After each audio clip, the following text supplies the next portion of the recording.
acredito e tenho certeza que Deus tem uma palavra para nossas vidas nesta noite, porque todos quantos estão aqui nesta noite, foi o Senhor que trouxe para falar ao teu coração nesta noite. Eu quero te dizer, meu irmão, esteja com o coração preparado para enfrentar as dificuldades, para enfrentar as lutas. Sabe por quê? Se você preparar o teu coração, Jeová vai olhar do céu e vai dizer para você assim: o meu filho está preparado, o meu filho está preparado para enfrentar as lutas. Eu quero te dizer assim, que Deus nesta noite, Ele tem uma palavra para você, não uma palavra como antes, mas sim uma palavra que vai impactar a tua vida, mas sim uma palavra que vai responder sobre a tua vida nesta noite. Você pode dar um glória nesta noite? Aleluia. Vendo aqui, dentro do versículo lido, você nota que o título da mensagem não é nada mais digno a não ser chamado: não deixe a arca do Senhor por nada. Diga comigo: não deixe a arca do Senhor por nada neste mundo. Quando falamos em arca, falamos do próprio Jesus. Quando falamos em arca, falamos do próprio Deus, do próprio Jesus, que foi morto, mas ao terceiro dia ressuscitou. Quando falamos em arca, falamos no próprio Jesus, que luta com a igreja. Quando falamos em arca, falamos no próprio Jesus, que caminha com a igreja.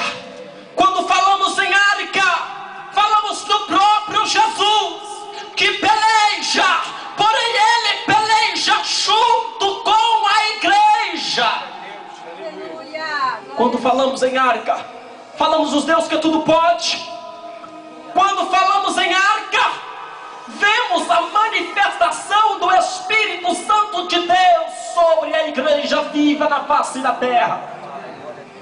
Quando falamos em arca, vemos o próprio Deus falando: tirai de vós toda mágoa.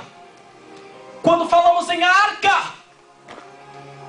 vemos o Deus Todo-Poderoso, o Deus que levanta o homem, o Deus que faz paralítico andar, o Deus que restaura, o Deus que trabalha. Quando falamos em arca, falamos em alguém que está acima de todas as coisas. Quando falamos em arca, vemos a glória do Senhor Jesus sendo manifestada no povo dele. Aleluia! Aleluia! Quando falamos em arca, me faz lembrar o salmista dizendo em Salmo 119, versículo 1: bem-aventurados os que trilham os caminhos retos e andam na lei do Senhor. Bem-aventurados os que trilham os caminhos retos e andam na lei do Senhor Jesus. Bem-aventurado a igreja que está viva. Bem-aventurado é o povo de Deus. Bem-aventurado é a igreja que marcha. Bem-aventurado é a igreja viva, a igreja que não tem medo, a igreja que jamais recua, a igreja que não deixa a arca por nada neste mundo. Ainda em Salmos 119, versículo 5: tomara que os meus caminhos sejam dirigidos de maneira a poder observar os teus estatutos. Salmo 119, 5: tomara que os meus caminhos sejam dirigidos, não é qualquer coisa, sejam dirigidos de maneira a poder observar os teus estatutos. O povo de Israel estavam na mão dos filisteus, porque eles haviam deixado a arca do Senhor para servir deuses estranhos. Deus que nunca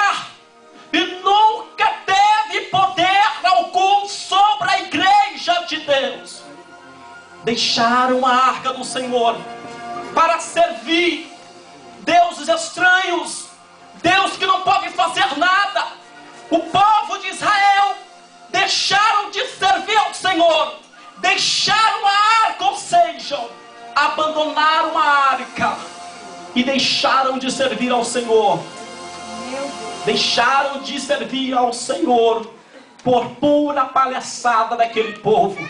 Porque se realmente eles estivessem totalmente com o coração voltado para o Senhor Jesus, jamais eles deixariam a arca. Notem Isaías 43, versículo 11.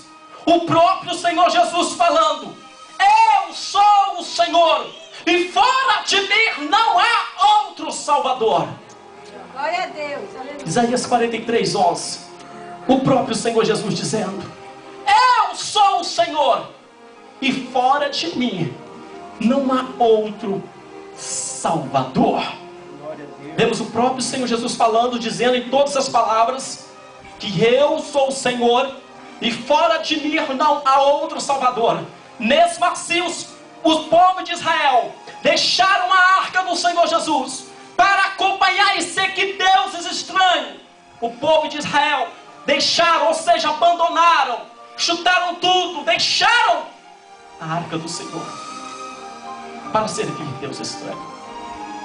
Querido, vemos a dificuldade que o povo de Israel estava enfrentando por não acreditar mais, por não confiar mais, todos nas mãos dos filisteus.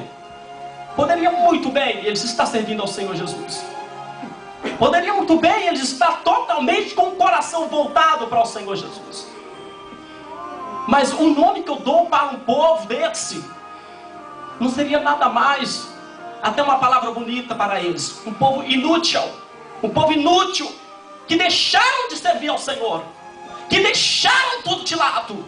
Um povo sem juízo, um povo sem compromisso com Deus. Primeiro, se eles tivessem compromisso com Deus, eles não tinham deixado a arca do Senhor Jesus.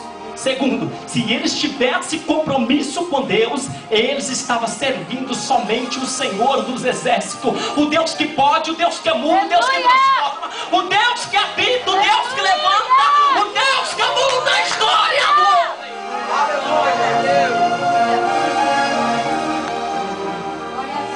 Deus me faz lembrar neste momento de uma história de um grande homem. Um grande homem, ele era corajoso. Além de ser corajoso, não perdia as guerras, não perdia a luta. Segundo a Bíblia Sagrada, ele está incluído entre os 54 os maiores profetas da Bíblia, que marcaram a história do povo de Deus. Um homem corajoso, o grande rei Davi, um homem segundo o coração de Deus. O grande Davi, um homem segundo o coração de Deus. Observamos que Davi era um grande rei. Ele não perdia a luta. Quando as suas ovelhas estavam no pasto, se vinha uma fera dessa querendo devorar, ele estava ali para defender as suas ovelhas. Porque nas ovelhas de Davi ninguém poderia fazer nada. Ninguém poderia tocar. Ninguém poderia estender a lança. Ninguém poderia fazer nada. Sabe por quê? Porque Davi, ele era um homem temente. Além de ser um homem temente, ele era um homem segundo o coração de Deus.